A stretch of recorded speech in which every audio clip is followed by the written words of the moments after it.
Whine about my problems until showered with champagne.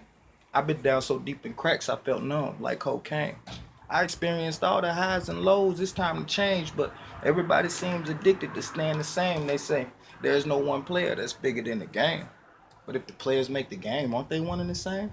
People hide behind their phones, put their problems on screen to discuss private matters on social media publicly, and ironically, no one sees the motherfucking irony.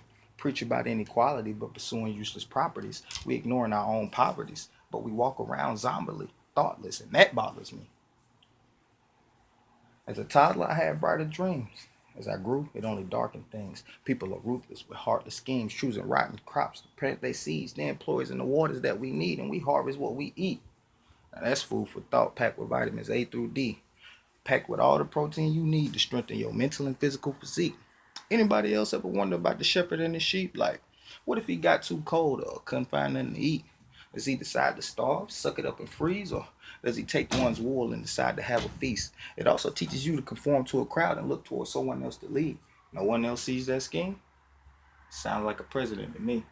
Dead or alive, we put them before human beings, out with the earth full of people and then with the world full of things.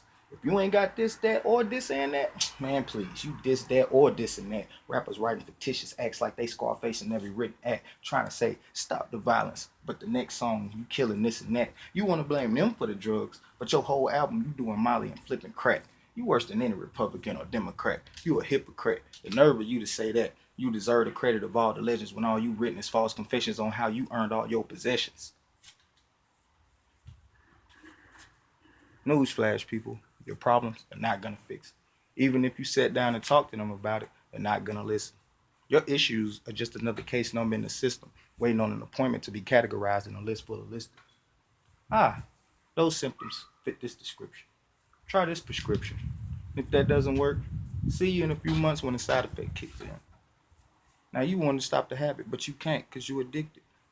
But you can't quit. Shit.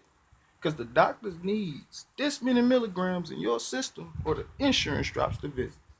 And I'm just standing here tripping. None of this sounds suspicious. Y'all probably think he just a pothead, started listening to Bob Marley, grew dreads, and now he thinks he's an activist. Okay, so what? That somewhat happened. But just because the shoe fit doesn't mean I have to fashion it. He just awakened the passion I had back as a lad when I would lay up and look at the stars on the grasses, or drift off in the thought while watching the grass, or lose focus of a 21-point lead, or playing Madden, thinking about the madness. It's truly saddening. This disguise we call society, until we unmask it, is going to continue to affect the masses, the overworked and underpaid factory workers, the undertaught and educated kids in the classes. That's the future in our present.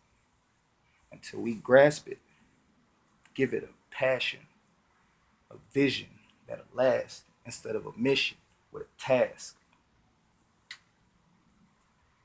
Until we embrace it, our future is already our past tense. Money. Marley, my bad.